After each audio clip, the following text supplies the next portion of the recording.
Hi, Hi, how are you? I'm good. What's new? Tell me about your thing. Okay. Yeah, so I wasn't able to do this, but I've been following it online. Um, Mom Donnie, the Democratic Mhm. candidate for mayor of New York City, is running a scavenger hunt today. Oh, I Uh, didn't realize he was doing it. yes, so he released a video yesterday, which it was so cute.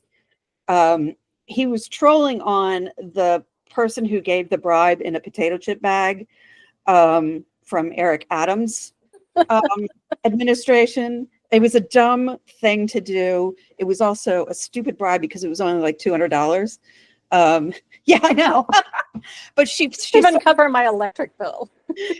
she stuck a red envelope inside an empty potato chip bag. So he starts off his video with him like it's a bunch of potato chips on the ground, and then the camera pans up to him eating potato chips out of this a bag. It's the same flavor and the same brand that the bribe was in. And so he announces this scavenger hunt, and the theme is, which he never comes out and says, but the theme is corrupt mayors. Mhm. And the little bit ends with him on the sidewalk, like sweeping up the potato chips because he doesn't want to leave a mess. So that was very sweet. But they start out today at Tammany Hall, which is the heart of corruption. Yes. And then every clue along the way is another corrupt mayor. So like one of the clues was the Queensboro Bridge, which is now named after Ed Koch. One of the clues was the Staten Island Ferry because Giuliani made it free. So all these different, yeah, stops all over Manhattan. I really wish I could have gone. It's so cute. There was somebody on Blue Sky, Mhm.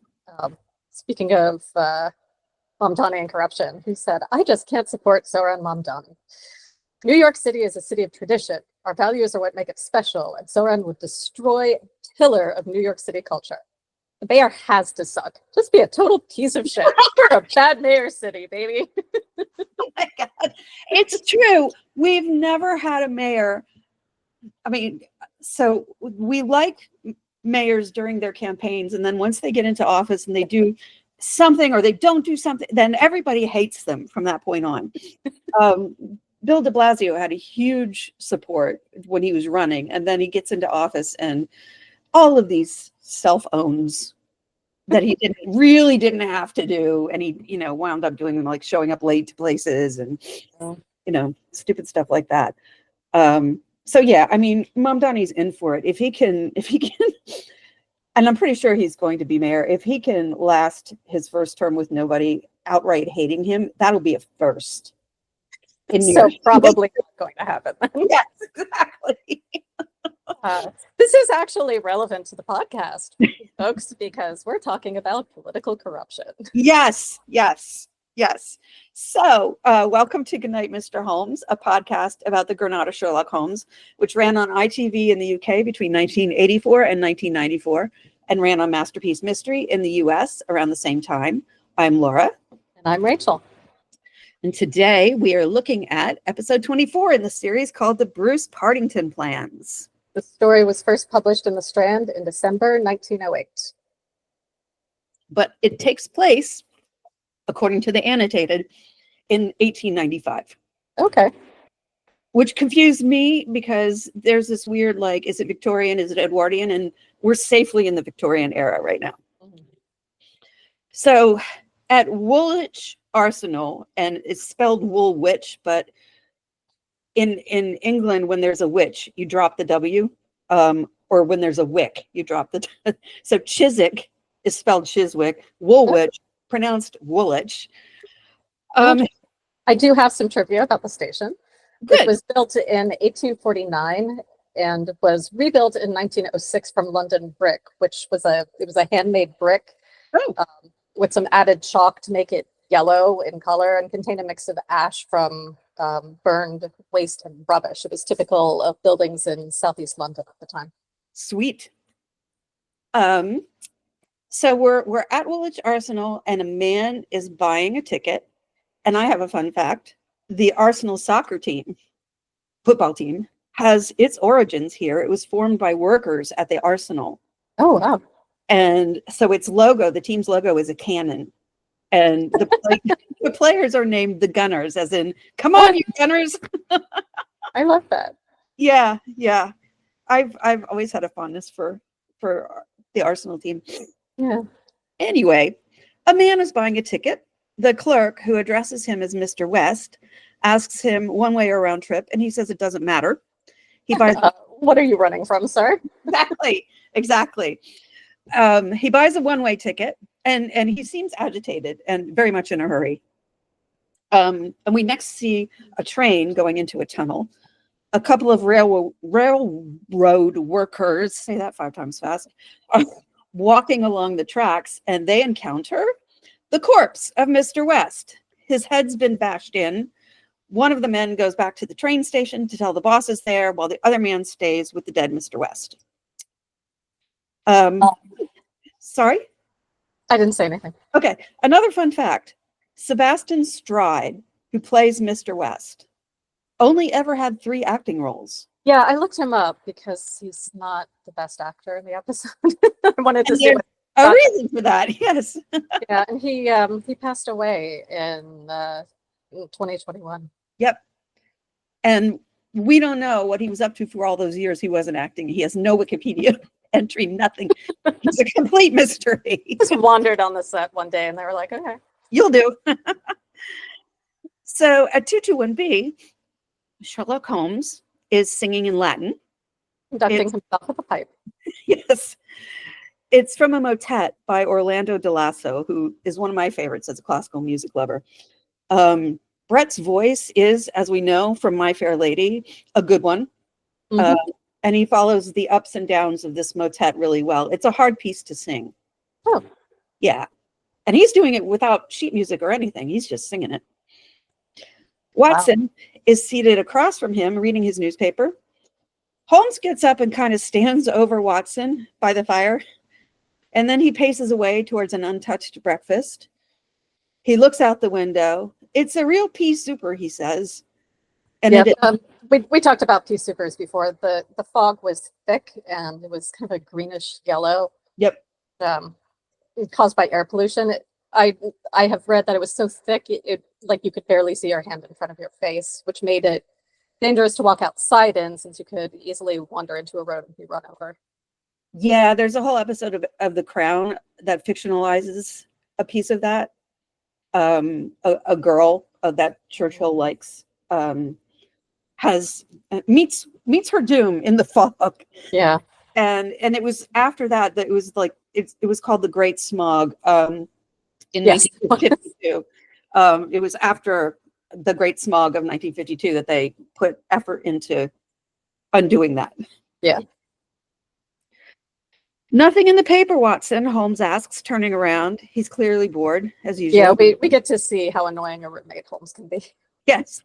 There's another revolution in South America, Watson says. And this could have been any one of a number of them that were going on in the 1890s.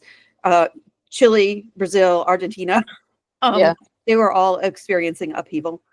Possible war in Africa, nothing that would interest you. Holmes grumbles and sits down. The London criminal is certainly a dull fellow. A thief or a murderer could roam London on a day like this, as the tiger does the jungle, unseen until he pounces, and then evident only to his victim. Meaning that such a foggy day is very good for criming. Yeah. There are numerous petty thefts, Watson says. And Holmes literally snorts like a pig, like well, this great and somber stage is set for something more worthy than that. It is fortunate for the community that I am not a criminal. And Watson is just sitting there reading his paper like, yes, dear. Yeah, exactly. He's paying no attention. Holmes sits down at his laboratory table.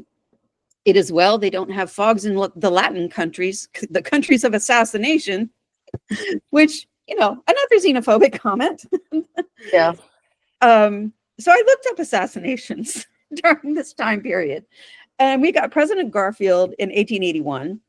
Anarchists were plotting all over Europe to murder either heads of state or their wives. Yeah, and we talked about this in an earlier episode. That didn't happen so much in England because England kept deporting the would-be anarchists. The anarchists, yes. Yeah, but shortly after this story was published, the Russians would topple Tsar Nicholas. Franz Ferdinand would be assassinated. So it's not purely the scourge of Latin America. Exactly, yes. And France had some upheavals for quite a while. So Mrs. Hudson comes in with a letter for Holmes, which he takes from her. Mr. Holmes, she begins, but before she can get another word out, Holmes says, yes, I know. I apologize for the state of my room. She shuts her mouth and goes to clear the breakfast things. Holmes opens the letter and jumps up. Whoa, what next? My brother Mycroft is coming around, he says. Well, why not? Watson says. And at this rate, he's never going to finish his newspaper. No. Why not? As if you met a tram car coming down a country lane. Mycroft has his lines and he runs on them. Pall Mall Lodgings, the Diogenes Club, Whitehall, that's his cycle. Once and only once has he ever been here. I mean, what upheaval can possibly have derailed him? And Holmes hands the letter to Watson. Must see you over Cadogan West. Coming at once, Watson reads out. Cadogan West, huh? I've heard the name. It recalls nothing to my mind, Holmes says. Mycroft breaking out in this erratic fashion. It's extraordinary. Watson, you do know what Mycroft is. I seem to remember at the time of the affair of the Greek interpreter, you told me he had some small office under the British government. He wasn't doing quite so well in those days. His position is unique. He's made it for himself. And those days being like, what, 6 months ago? Yeah, and also the annotated makes a very good point. The original story, Holmes tells Watson, he's got this vaunted position in the government, and Watson's like, well, he didn't last time. And Holmes said, well, I didn't know you as well, so I wasn't going to tell you. Yeah, see, that's the version I remember. Yeah. There's never been anything like it before, nor will be again. He is the tidiest and most orderly brain with the greatest capacity for storing facts than any man living. And that's also a funny thing, that intelligence was equated with how much you could hold in your head. Right, memorization. And these days, there's no point. I read years ago that was why Ted Cruz was initially taken to be very intelligent, because he could hold a lot of facts in his head. Right. In the days and age of computers, we don't need that. Exactly. That's not a skill that's valued anymore. Nope. The conclusions of every government department are passed through him. He is the central exchange which makes out the balance. All other men are specialists. His specialism is omniscience. So he's head of the Secret Service, basically. Yeah. Holmes takes a book out of his filing cabinet. It looks like a ledger. Time and again, Mycroft's word has decided national policy. And Holmes is reading over the ledger while Watson seems to have resigned himself again to never getting to the end of his newspaper. Then Jupiter himself is descending on us today. Yes, indeed, Holmes says, and he's still flipping through his ledger. No trace of Cadogan West. West. Watson looks at the letter again. I have it. Yes, Cadogan West. Cadogan West was that young man who was found dead on the underground on Tuesday morning. Oh, yes. It was a featureless case, as I remember it. A young man killed falling from a moving train. No robbery, no violence. And there's the sound of horses' hoofs outside, and the two of them watch from the window as Mycroft gets out of the carriage with another man. Which, again, it's supposed to be a pea souper. They're obviously not replicating a pea souper fog in the show, because you wouldn't be able to see anything if they did. Exactly. That looks like our old friend Inspector Bradstreet, Watson says, which, yeah, you couldn't ascertain, A, that there was another man, and B, who that man might be. Right. You'd be lucky if you could even see the carriage from where they are. Yep. Why should he bring a policeman with him? Holmes asks as the doorbell rings. Meanwhile, Watson has found the article in the newspaper about Cadogan West's death. Newspapers play a huge role in this. Yes. Clerk at the Woolwich Arsenal, 27, unmarried. Holmes slaps the paper. Government employee, behold the link with my brother Mycroft. And he starts cackling. That's not a link. No, there are lots of government employees. And then Mycroft enters along with Bradstreet and Mrs. Hudson. Charles Gray, who we've seen as Mycroft before, is an imposing figure. I was looking at his IMDb history, and one thing that leapt out at me was that he portrayed Princess Diana's father, Earl Spencer, and he looks a little bit like Johnny Spencer. Really? Yes. Huh. In some absolutely wild made-for-TV movie called Charles and Diana, A Royal Love Story, which came out in 1982, the year after the fairy tale wedding that wasn't. Yeah. And in that show, Prince Andrew was played by an actor named Daniel Chatto, who would go on to marry Princess Margaret's daughter, Lady Sarah. So, I mean, the rabbit holes that this show can lead you down. It's so fun. Anyway, Mycroft is slapping his gloves into his top hat and handing that, as well as his cane, over to Mrs. Hudson. I extremely dislike altering my habits. Yeah, we know. But the powers that be would brook no denial. In the present state of Siam, it's most awkward. I should be away from the office, but it is a real crisis, Sherlock. Siam is now known as Thailand. Yes. Around this time, France and Britain were encroaching on Siam from different directions as they were colonizing Southeast Asia until they had Siam pretty much encircled. Yep. They didn't annex it, at least at this time, but they had separate zones of influence. And by 1909, which is a year after this story was published, the British and Thai governments drew up the Bangkok Treaty, which established the borders between Siam and Malaysia. Very much in favor of the British, of course. Of course. Mycroft sits in Watson's chair and motions to the wicker couch. Do sit down, Bradstreet. And Holmes and Watson are still standing, kind of, blown back by Mycroft's whole presence in the room. Well, there's nothing unusual reported in the newspapers, Watson says. Not that he's finished his, so he wouldn't know. I hope not. Mycroft says, the wretched youth had the plans of the Bruce Partington submarine in his pocket. Holmes and Watson look at each other blankly. Yes, exactly. Well, you must have heard of it, Mycroft says. Only by name, Sherlock lies. Its importance can hardly be exaggerated. It has been the most closely guarded of all government secrets. I mean, why would he say you must have heard of it? Yeah, exactly. I was just going to say, why haven't you heard of this incredibly secret thing we've been doing? Are you guys bad at keeping secrets or something? Yes. You may take it from me that naval warfare becomes impossible within the radius of a Bruce Partington operation, Mycroft says. And I was just like, oh yeah, the British and their Navy. Okay. Holmes and Watson sit down. What sort of plans are we talking about? Holmes says. Extremely intricate ones, Sherlock. Some 30 different pages, each one essential to the working of the whole. Where are the plans kept? Watson asks. In an elaborate safe in a confidential office adjoining the arsenal of Woolwich with... Elaborate safe. It's opened with one key. Right. With burglar-proof doors and windows. If the chief constructor of the Navy... I'd like to see receipts on that. Right.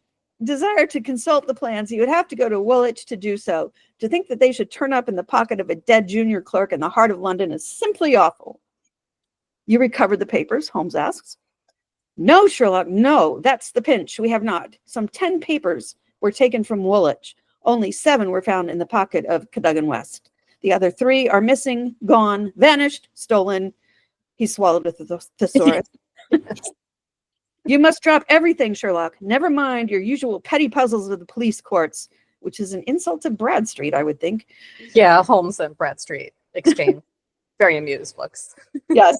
This is a real international crisis that you have to solve. And Mycroft is like jabbing a finger at Holmes. There are some points of interest in the case, I suppose, Holmes says, pretending. I suppose I could clear my schedule. Yes. And then he smiles. His whole face lights up. I'll be pleased to look into it. And Mycroft nods approvingly. Bradstreet now. Who held the keys to that safe? Holmes asks. Bradstreet takes out his notebook and he's flipping through it. There are 2 sets of keys. Sir James Walter holds one set. He's the actual official guardian of the papers. A man grown gray in the service of the state, a favored guest in the most exalted houses. His patriotism is above suspicion, Mycroft says. Okay. And the other keys, Holmes asks. A Mr. Sidney Johnson, a senior clerk and draftsman, Bradstreet says. A silent, morose man, not a popular, but a hard worker, Mycroft adds. Like, add his opinion to everything. Mycroft writes everybody's performance reviews. Yes.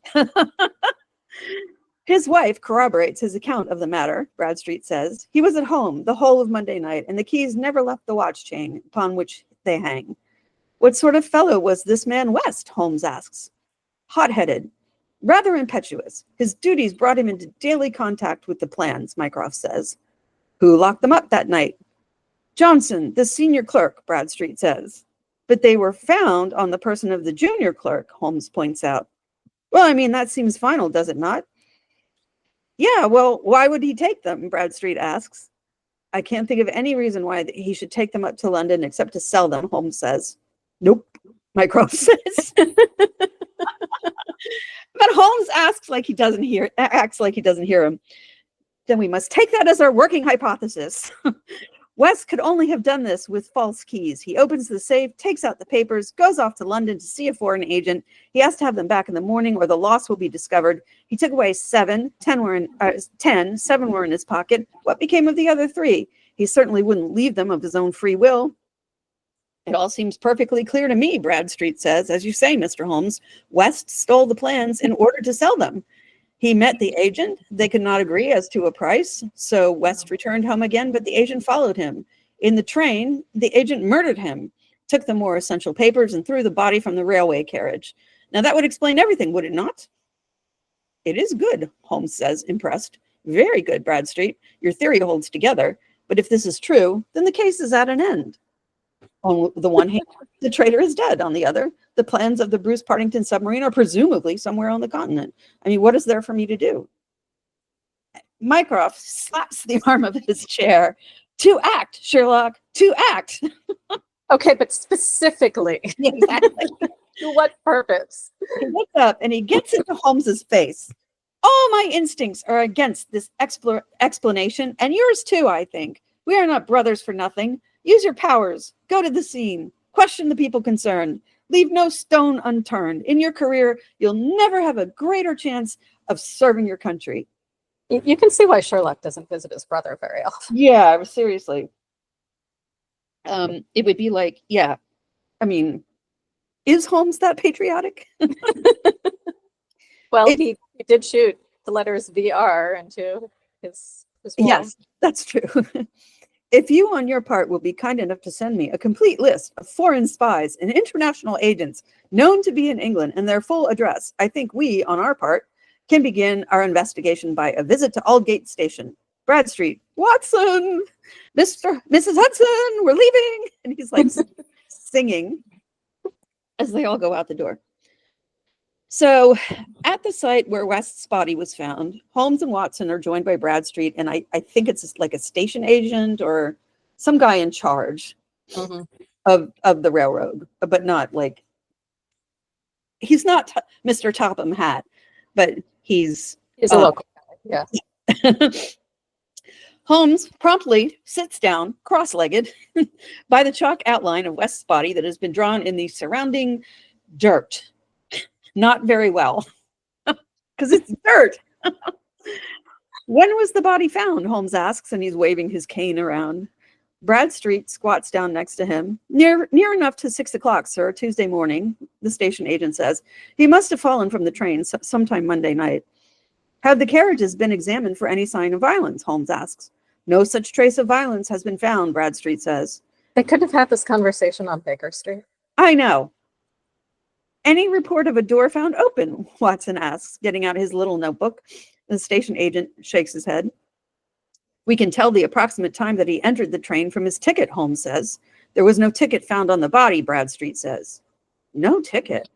That really is very singular. Though in my experience, it is not possible to reach the platform of the Metropolitan line without exhibiting one's ticket. Is that not so? And Holmes looks up at the station agent. Quite correct, sir, the agent confirms. Surely the killer would remove the ticket before throwing West from the train so as not to reveal the name of the station nearest his place of residence, Watson says. I think the doctor has it, Bradstreet says. What else did he have in his possession besides the fatal papers and no ticket? Holmes asks. Usual things, pocketbook, note case, checkbook. Oh, and 2 tickets for the dress circle of the Woolwich Theatre for that very evening.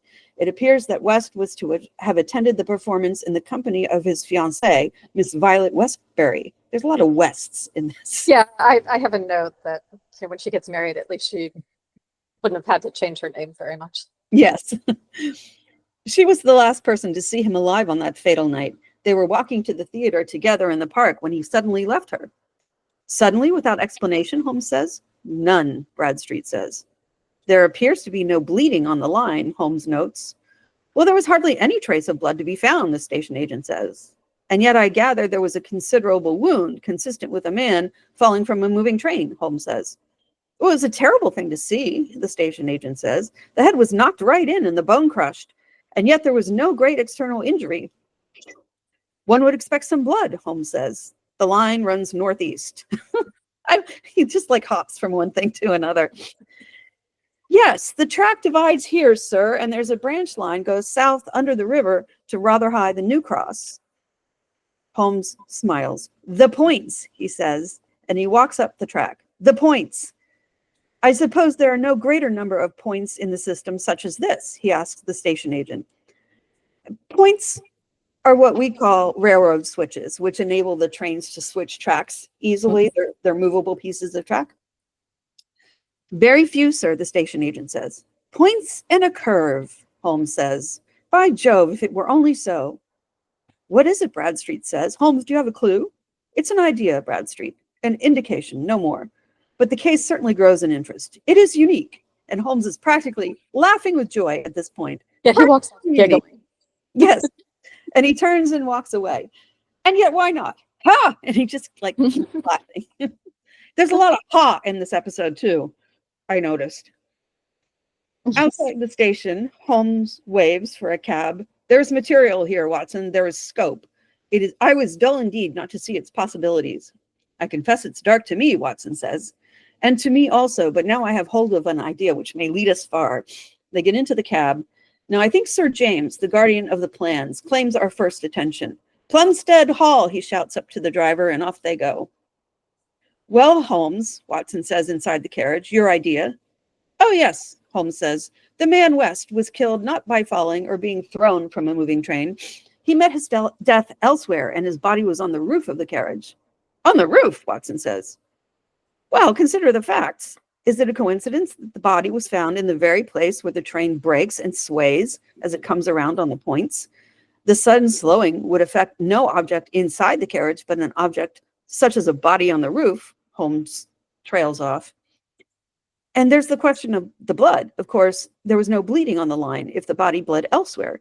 Each fact is suggestive in itself. Together, they have a cumulative force. And the ticket, too, Watson says. That would explain the absence of the ticket. Watson, yes, it all fits together. The ticket did nothing in the nighttime. Right. As they're talking, we see a continuity error. There's white lines on the road behind them, which we see through the back window of the carriage. Back before there were cars, there would have been no lines. Right. The cab pulls up to a large manor house. Holmes and Watson get out, Watson telling the cab driver to wait. They ring the bell, and a butler comes to the door. Come in, please, gentlemen. We were expecting you, he says. Holmes shoots Watson a perplexed look, and they go inside. The butler shows them to the stairs, where a tall, well-dressed man is coming down. Ah, gentlemen, thank you, Baines. If you follow me, the body is upstairs. Wait, Holmes says. One moment. Are you not the undertakers? The man demands. Watson removes his hat and he steps forward. Excuse me, Sir James. I am Dr. Watson, and this is Mr. Sherlock Holmes. Good heavens, says the man on the stairs. We are helping the authorities in the case of the missing papers, Holmes says. My brother, Sir James Walter, died this morning, the man says. I am Colonel Valentine Walter. He comes down the stairs. Please, gentlemen, come in here. And he leads them into absolutely stellar library. Yeah, it's beautiful. The on the inside of the door Yes. library, the door is hidden by a bookcase.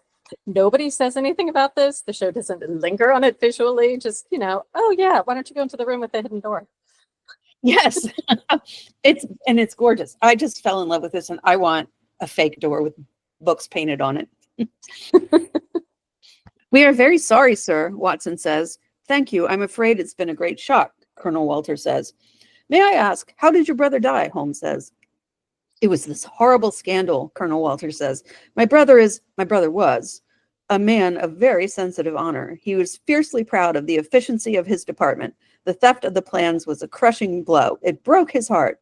Right, but how did your brother die, like, specifically?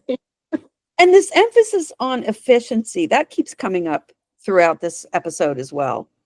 The knowledge retention and efficiency, these were the values of the time. We were hoping that Sir James might have been able to help, Watson says gently. I assure you it was as much a mystery to him as it is to all of us. Naturally, he had no doubt that West was guilty, but why would he have done such a thing? Now, of course, we shall never know. So, Holmes says, you can throw no light on the matter. Me? I'm afraid I know nothing save what I've read or heard. And you never met Cadogan West? No, I have not been back in the country long. My brother's work was of a highly confidential nature. He did not discuss it with me. And the doorbell rings. Presumably, this is the undertaker's. Gentlemen, I do not wish to seem discourteous, but we are much disturbed at present, Colonel Walter says. I must ask you to hasten this interview to an end. We're so sorry to have caused you so much trouble, Holmes says, and he's speed walking towards the library door. I did a freeze frame, like the books are all blurry. And Watson follows him out. That's an unexpected development, Watson says. Heart failure, Holmes says, or suicide? They get in the carriage. Now for Miss Westbury. Is that the dead man's fiancée? Watson asks. Yes. And they get in the cab, it takes off, but they haven't told the cabbie where they're going, which is, they just keep going. And Colonel Walter watches them from the window as they go. At Miss Westbury's, she's obviously distressed. I cannot explain it, Mr. Holmes. I haven't closed my eyes since the tragedy, thinking and thinking and thinking what the true meaning of it can be. She's not wearing black. No, she's wearing Pale blue. Yeah, a lilac color. And I found this to be odd because the Victorian fetishization of mourning was very much a thing. Yeah. So another continuity error. Miss Westbury. It looks very comfortable, though. That was the first dress that I saw that I was like, I can wear that. It'd be fun to wander around in those for like a day or so. Right. So she asked them to sit down. Arthur was the most single-minded, chivalrous, patriotic man on earth. He would have cut off his right hand rather than sell a state secret confided to his keeping. It is absurd, impossible, preposterous to anyone who knew him. Another thesaurus eater. Yes. At this point, I kind of sat up. She's calling him Arthur, but we've only ever known him as Cadogan West. But then I realized... Yeah, I thought Cadogan was his first name, but I guess he has two last names. Yes, double-barreled.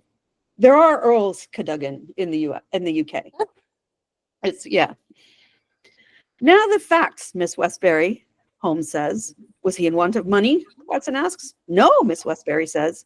His needs were very simple and his salary was sufficient. He'd saved a few hundreds and we were to marry at the new year. Yeah, so let's assume several means three. So that's, around £300. That's the equivalent in 1895 to 33,430 in today's money. Like, I should have taken a career as a junior clerk. Yes, you'd have a down payment to a country home by now. Was there any sign of mental excitement, says the man who attacked his hair with a buzzsaw and hasn't quite recovered? Come, Miss Westbury, be absolutely frank with us. I had a feeling there was something on his mind, she tells him. For long? Only the last week or two. Once I asked him about it. It's too serious to speak about, even to you, he said. Go on, Miss Westbury, even if it seems to turn against him. We cannot say where it may lead us, Holmes says. He spoke one evening about a secret. I think he said that no doubt foreign spies would pay a great deal to have it. He said that we were slack about such matters, and it would be easy for a traitor to get a hold of the plans. Oh, Mr. Holmes, if you could only save his honor. It was so much to him. And she's starting to cry, which means Holmes looks uncomfortable. Mhm. I'll do what I can, he says softly. Now, please tell us about that last evening. It was Monday night, and we were to go to the theater, she says, and in a flashback, we see the pair of them walking through a very foggy street, arm in arm. And then West suddenly stops walking. Violet, I'm afraid I've got to leave you, he says. Leave me? It's very, very important. I'm sorry. You better go home. Go home immediately, please, he says. And Yeah, really just have fun getting there alone in a that was super my fog. point. Hope you won't Yes. be run over, darling. It's not very chivalrous or safe. No. And then we see him prowling He's around. leaving a young woman alone in a alone. peace fog at night. Thanks.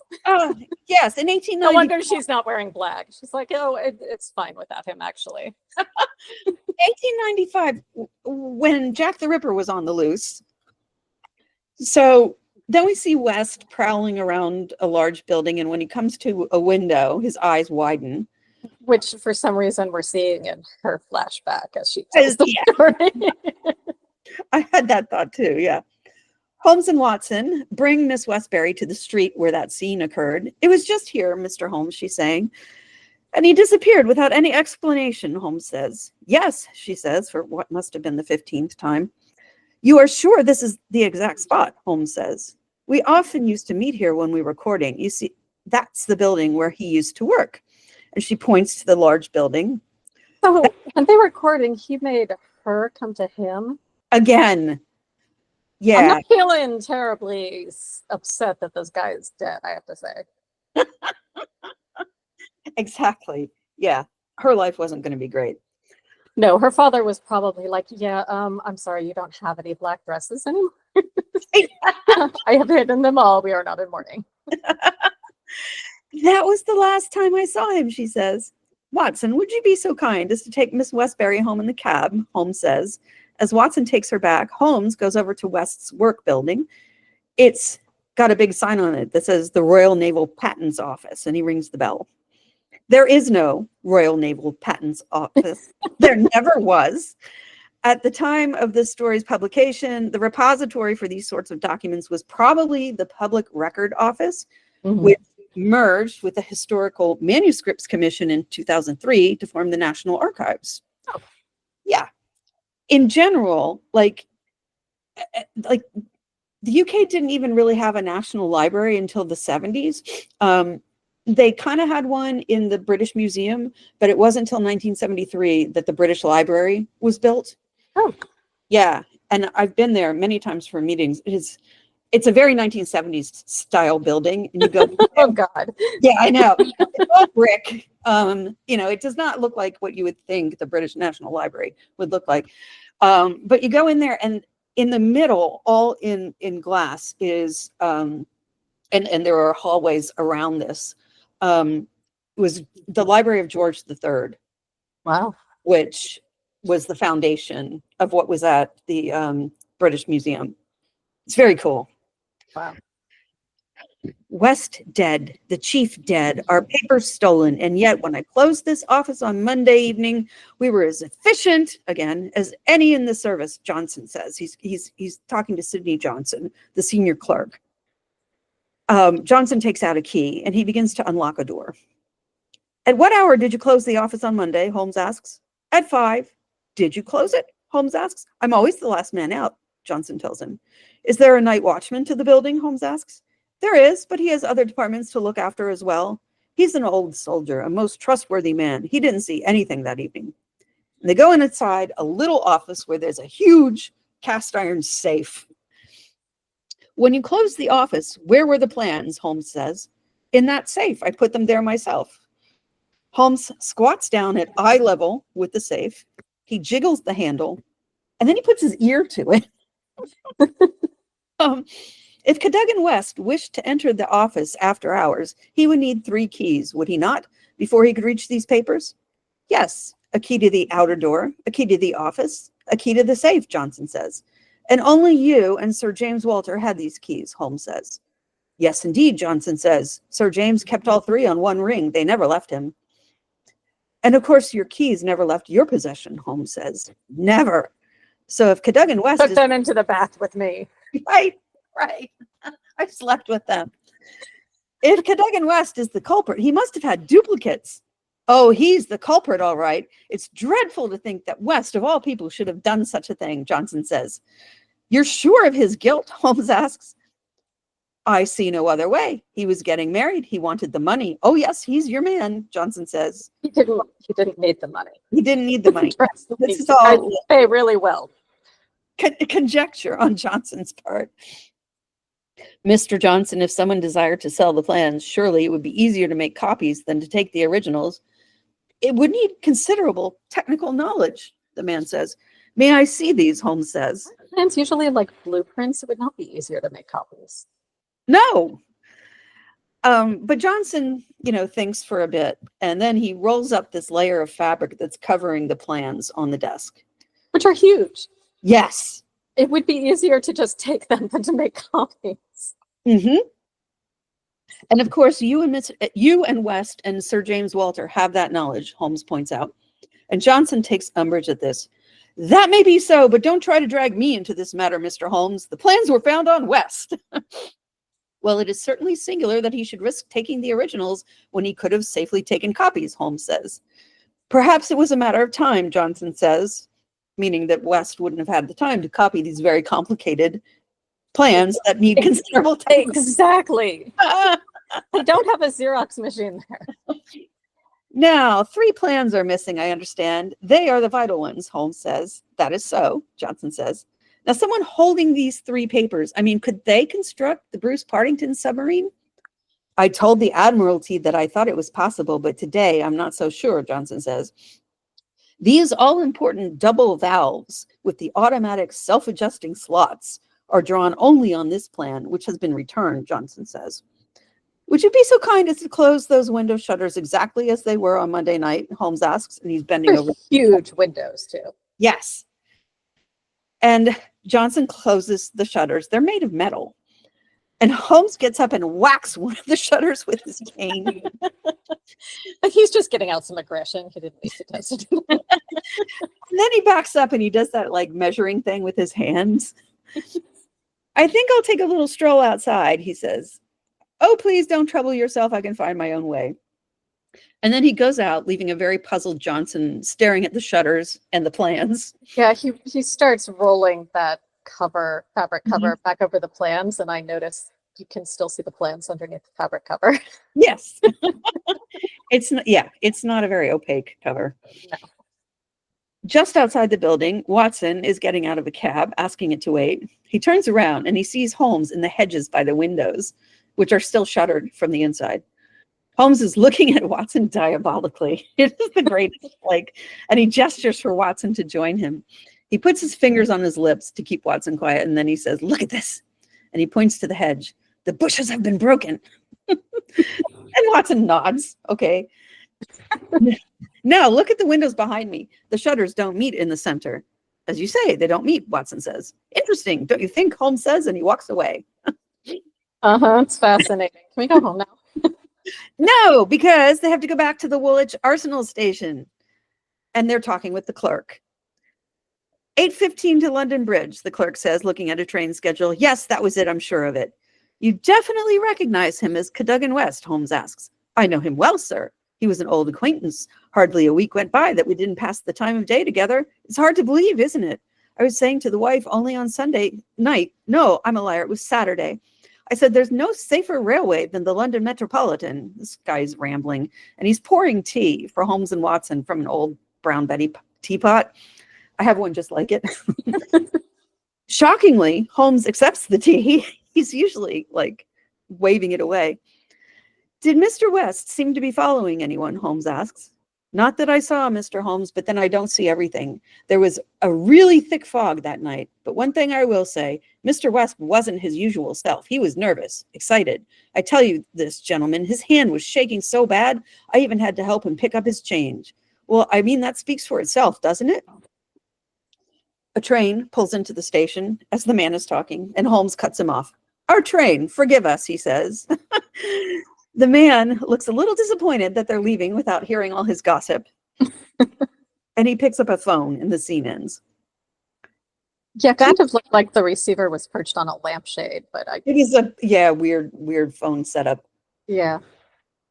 Back at 221B, Mrs. Hudson is knocking on the door. Watson asks her to come in, and she goes to Holmes's bedroom door. As usual, she's carrying a silver tray with a letter on it. Mr. Holmes, whilst you were away, a message came for you from the government. The government? The government. Holmes pops out of his room, and he's wiping shaving cream from his face with a towel. An official gentleman in a special carriage. He said I wasn't to let this out of my sight until I placed it into your own hands, she says. And the letter is sealed with red wax. Mrs. Hudson, you are a most faithful watchdog, Holmes says. And she kind of shrugs this off because it's not a great compliment. Right. She grabs his towel and goes back downstairs as Holmes opens the letter. It's from my brother Mycroft, Holmes says. He writes like a drunken crab. You better read it. Doctors are more used to hieroglyphics than normal human beings. But he read Mycroft's first letter. Yeah, also doctors are used to writing in hieroglyphics, not reading in hieroglyphics. Yes, exactly. They can't interpret anybody's handwriting. Exactly. I once handed a prescription from my doctor to the pharmacist, and the pharmacist was like, what did he prescribed?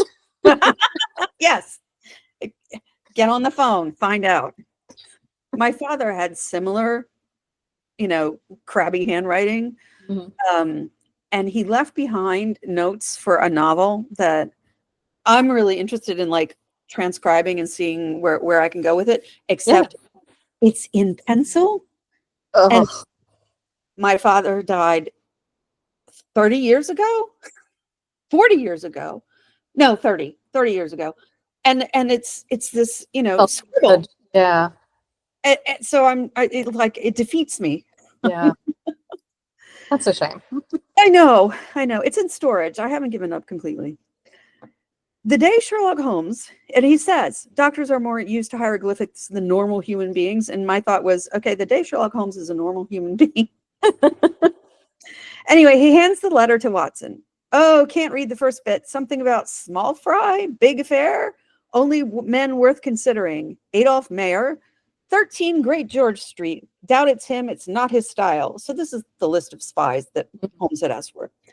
Great George Street, by the way, is where the Institute of Civil Engineers is. It's near Parliament. Yeah. Holmes is unfolding a large map, more like doing battle with it. And he yells for Mrs. Hudson to come back upstairs. He's shaking the map at the tea things. He's trying to lay it out on the table, but there's tea laid out. Yep. Louis Rothier of Campden Mansion, Notting Hill. Watson continues reading. Mrs. Hudson starts clearing away the tea dishes. And that's another old friend, Holmes says. Mrs. Hudson, you're hideously in the way. Like, you asked her to come. I'm sorry, sir, but I only have one pair of hands, she shoots back. Please disappear, Holmes says. Somebody's rent is going to go up again. Yes. And she does, with the tea things on a tray.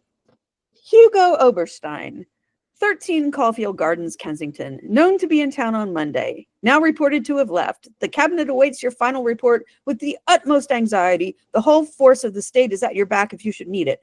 Signed, Mycroft. All the Queen's horses and all the Queen's men cannot avail us in this matter, Holmes says, poring over the map with the magnifying glass.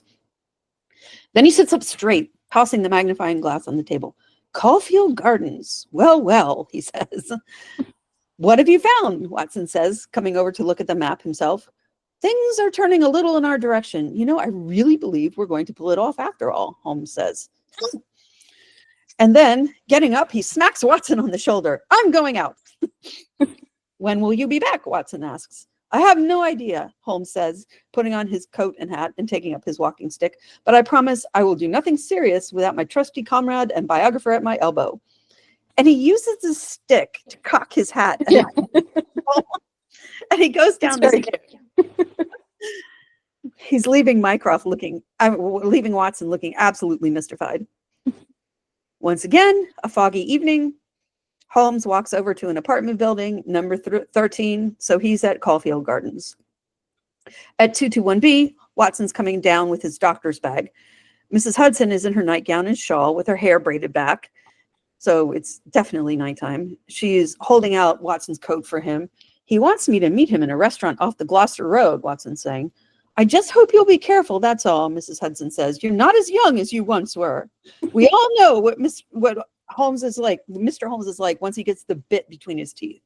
I do indeed, Watson mutters, and he leaves. At the restaurant, which is closing, chairs up on the table and everything, wait staff filing past, people leaving. Holmes sits at a little table that's still made up with a white tablecloth, and he waves to Watson as Watson comes in. A waiter starts to ask Watson to leave, but Watson holds up his doctor's bag, and the waiter seems to think that this is good enough not to throw him out. Have you the tools? Holmes says, and he's rubbing his hands kind of gleefully. Yes, indeed, Watson says. Have you had something to eat? Holmes says. Yes, Watson says. Good, because the waitstaff would kill you if you tried to work. Then have a coffee and a curacao, Holmes says. Signor Goldini. So curacao can be either blue or orange colored. Oh. Holmes' glass is full of something yellow. It's not curacao. He's got a box of cigars on the table as well. Signor Goldini, now a coffee and a curacao, please, for my friend. To Watson, he says, try one of the proprietor's cigars. They're nothing like as poisonous as one would expect. You should go into advertising. I know, yeah. Watson looks very happy as he takes a cigar. Now, for our plan of action, Holmes says, pulling his chair around. It was evident to you, Watson, that the body was placed on the roof of the carriage. Or dropped from a bridge, Watson says, lighting his cigar. No, that's impossible. Placed. The carriage roofs are rounded with no rails. But how can he be placed there, Watson asks. In some areas, the London Underground runs clear of tunnels and past the backs of houses. When I found that a leading international agent lived in such a house, I was so pleased that you were a little astonished at my sudden frivolity. Hugo Oberstein, 13 Caulfield Gardens, of course. Yeah. Usually the houses that back up against train tracks, nobody wants to live in them. Yeah. They're, sort of low rent, not great neighborhoods. This is not that. I was able to satisfy myself that not only do the backstairs windows open up over the line, Holmes says, but the bowing to the intersection of the Richmond and Wyndham lines with the circle line near Gloucester Road Station. The trains are frequently held motionless at that very spot. That's splendid. You've got it, Watson says. The house appears to be unoccupied. Oberstein has obviously gone abroad to dispose of his booty. He has no reason to fear a warrant, and a spot of amateur burglary would never occur to him. But that is precisely what we're about to do, Holmes says.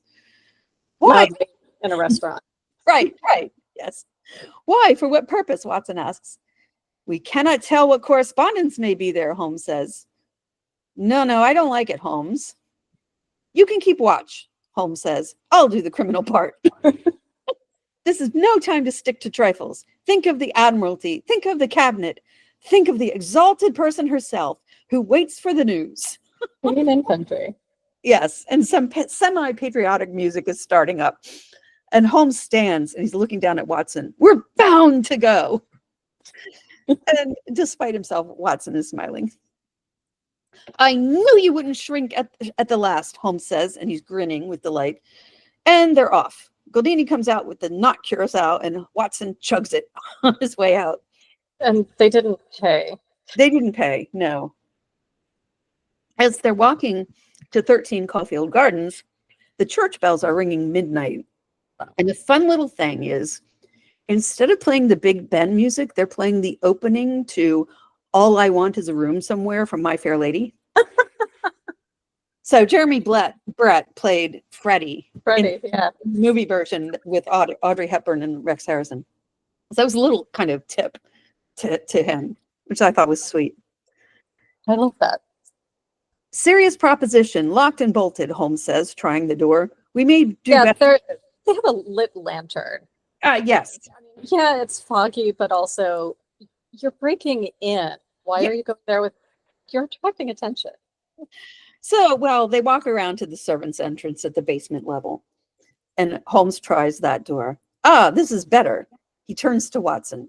Jimmy, he demands. Then Watson hands it to him from his doctor's bag. Someone passes by and they duck into the shadows until the person walks on. Then Holmes, Jimmy's opened the door. He's got a large flashlight. They walk upstairs to a landing where Holmes opens the window onto the railroad tracks. Steam and fog is pouring in. Yeah, it's like they have a fog machine pointed directly at the window. Yep. Don't touch, Watson, Holmes warns. Look where they rested the body. He pulls out his tiny magnifying glass. Blood, he says, and then he moves to a different part of the window frame. Blood again. And he throws his scarf out the window and it lands on the roof of the train that's underneath. Well, what do you think of that? Holmes says. I think you just lost a very nice scarf. Exactly. Masterpiece. You've never risen to a greater height, Watson says. I cannot agree with you, Holmes demurs.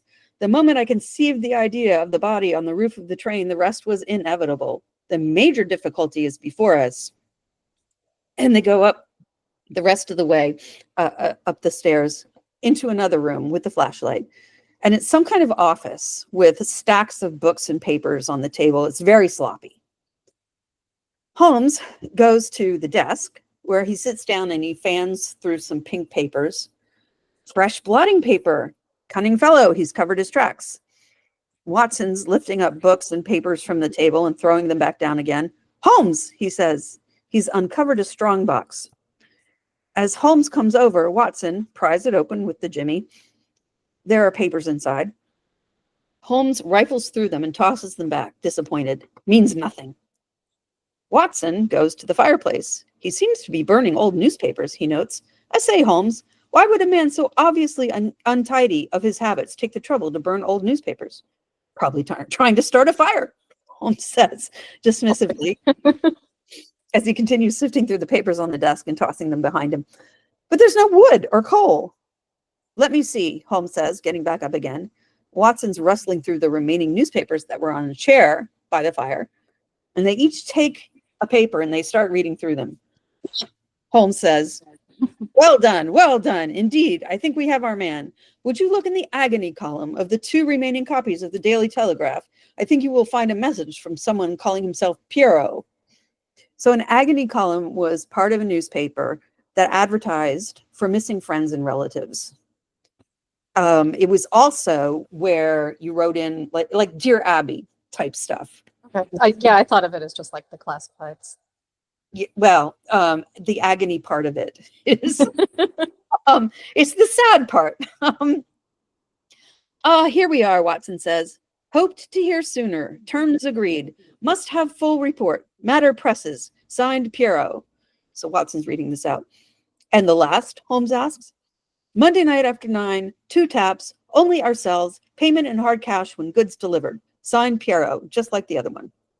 Every paper has a message from someone calling himself Pierrot, Holmes says. It's an odd name for a villain like Oberstein to use. If only we could get to the man at the other end, Watson says. Watson, quickly, we haven't a moment to lose. Bring the papers, Holmes says. He's rushing to the door. Where are we going, Watson asks. The offices of the Daily Telegraph, Holmes says. We've just time. So okay. The Telegraph, also known as the Tory Graph. It's long been a conservative newspaper. It's not a tabloid, it's a broadsheet, and it is one of the newspapers of record in the UK. Watson gathers his things and follows Holmes out of the building. And then we're at 221B. Mycroft is drinking a cup of tea and saying, splendid. I always said you'd make the best cat burglar in London if you put your mind to it. It's morning. Holmes and Watson are eating breakfast. Holmes is in his nightshirt and he's got the collar like all askew. And he's in his mouse brown dressing gown. Can't do these things on the force, Mr. Holmes, Bradstreet says. No wonder you sometimes get results that are beyond us. Yeah, I know. He burgled the place. Some of these days you'll go too far and you and your friend will find yourselves in trouble. England, home and beauty, eh, Watson, Holmes says. And he's really enjoying his breakfast for a change. England, home and beauty it was a toast in the Navy. And it became the title of a patriotic song composed during World War I. And so Holmes goes on, martyrs on the altar of our country. The agony column of the Daily Telegraph, Mycroft says, what use would you make of these? Have you seen the advertisement from Pierrot today? Holmes asks. Watson brings it over to Mycroft, who whips out his monocle. Tonight, same hour, same place, 2 taps. Most vitally important, your own safety at stake. Signed Pierrot, he reads. By George, if he answers that, we've got him, Bradstreet says, and Holmes gives a smug little smile. At midnight, all 4 men are at 13 Caulfield Gardens. Watson is snoring in a chair. Mycroft is snoring in a chair. Watson is examining his gun. Holmes goes downstairs to the front door, opens it, and says, "Kommen Sie," which is German for come in. The man follows Holmes up the stairs, and when Holmes opens the door, Bradstreet and Mycroft are waiting. The man takes off his scarf. It's Colonel Walter. Recognizing Bradstreet, he bolts away, but he trips on the floor, making a very loud crash. You can write me down as an ass, Watson. This is not the bird I was expecting, Holmes says, as Walter turns around. He's got blood on his face from the fall. Who is he? Mycroft asks. Colonel Valentine Walker, Sir James's brother, Watson says. I'm beginning to see how the cards fall now, Holmes says. What is this? Walter says. He's struggling as Watson and Bradstreet lift him up. I came here to visit Mr. Oberstein, and then he stops. I know you, surely. Sherlock Holmes, Holmes says. The colonel starts to get up and lunge at him, but Bradstreet and Wilson push him back down to a chair. Everything is known, Colonel. How an English gentleman could behave in such a manner is beyond comprehension. We now know of your relations and correspondence with Oberstein, how you stole your brother's keys and had them duplicated. We know you went to the Admiralty office on Monday night and were seen by Cadogan West. Be all these private concerns, being the good citizen that he was, he followed you closely in the fog halfway across London until you reached this very house. Cadogan West just saw the colonel wandering down the street and was like, I bet he's up to no good. How dare he walk down the street? Yeah, none of this makes sense. It was then, Colonel Walter, that to treason you added the terrible crime of murder, Mycroft says. I did not before God, I swear I did not, Walter says. Then tell us how Arthur Cadogan West met his end before you placed his body on the roof of the railway carriage, Bradstreet asks. He followed me, as you described. But until I was at the very door of this house, I did not know it, Walter says. And we flash back to the night West died. Walter is at the door of 13 Caulfield Gardens. He's ringing the bell. West rushes up behind him. What are you going to do with those papers, he demands. And he runs up the stoop and he starts fighting with both Walter and Oberstein. He hit his head on the marble floor, Walter tells Holmes and company. He was dead in a matter of minutes. It was Oberstein's idea to stuff the less important plans in West's pocket and put him on the roof of the train. What made you turn traitor, Colonel? Watson asks. A stock exchange debt had to be paid. I needed the money badly. Oberstein offered me $5,000. It was to save myself from ruin and disgrace. Well, good job there. Yes. My brother used to discuss matters with me, which he probably should not have done. This submarine, for instance. How could he ever guess his own brother would betray him, Mycroft says, getting up from his chair. That was the worst of all. He suspected me. I know he did. I read it in his eyes. And after this West business, he never held his head up again, Walter said. Can you not make reparation? It would ease your conscience and possibly your punishment, Mycroft says. What reparation can I make? Walter asks bitterly. Where is Oberstein with the papers? Mycroft asks. I do not know. He said that letters to the Hotel de Leu in Paris would reach him, Walter says. Ah, Holmes says, then it is possible for you to help us. Come and sit down and write at my dictation. And he sets out pen and paper on the desk. Walter comes over and he begins writing. Dear Sir, Holmes is dictating, in regard to our transaction, you have now observed that one essential detail is missing, but I have a tracing that will make it complete. Is that true, Sherlock? Mycroft asks. Quite true, Holmes says. What detail is missing? Bradstreet asks. The double valves with the automatic self-adjusting slots, says. Good heavens, how on earth did you know that? Mycroft asks. I've become quite a submarine expert, brother mine, Holmes says. One look at a part of a plan for a submarine, and he knows everything. Now, Colonel, what would be your terms? Holmes asks. I must ask you for a further 500 pounds, Walter says, and he's writing it down in the note. So the equivalent today would be 55,717 pounds. English notes, please, Holmes adds. I shall expect to meet you, and he breaks off from his dictation. We can hardly say here, he will suspect a trap.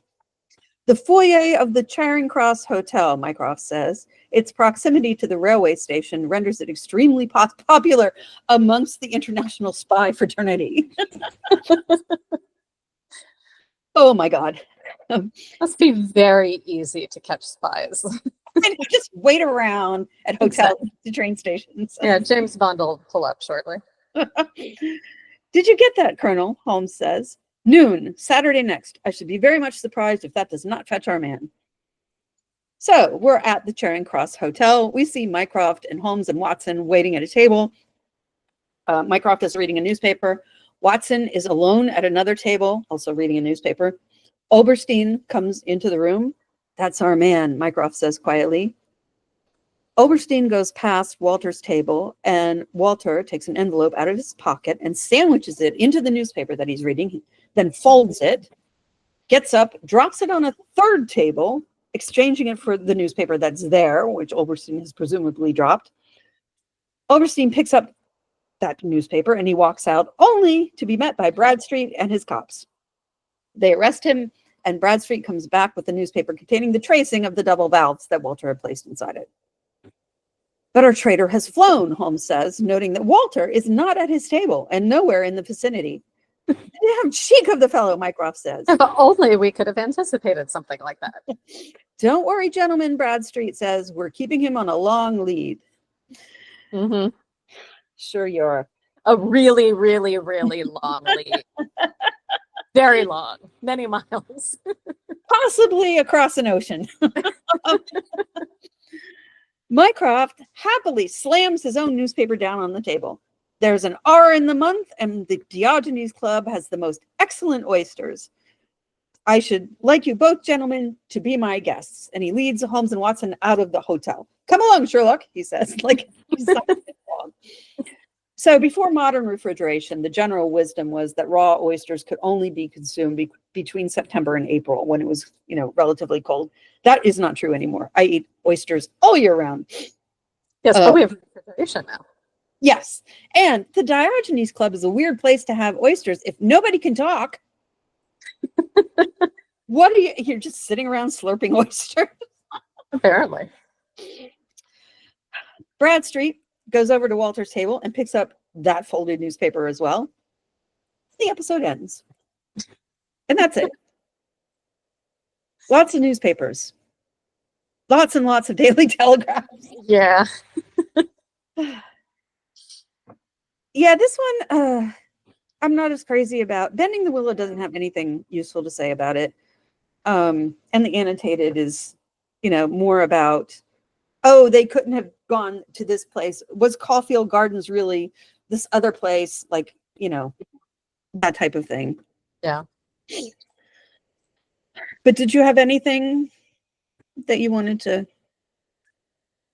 Like add? that they were walking around in a pea super fog. Yes. I really like the atmosphere of that. And more Sherlock Holmes should be in the fog, I think. It's funny because my raincoats are all the brand London Fog. Fog, yeah. They're very good raincoats. But Yeah. poor West, poor Cadogan West. Mm. And poor Miss Westbury, but she'll be happier now. Yeah, she'll be fine. All right, then. All right, that's all from us this week. If you've enjoyed the show and haven't subscribed yet, you can subscribe wherever you get your podcasts. If you want to support us, you can leave a 5-star review on Apple Podcasts. Tell your friends, and join us next week when we'll be discussing The Hound of the Baskervilles, Part 1. Part 1, yes. We're going to have to make it a 2-parter for sure. Yes, this is another long one. A movie length, yes. Yeah. Cool. All right. Look forward to that one. See you then. Bye. Bye.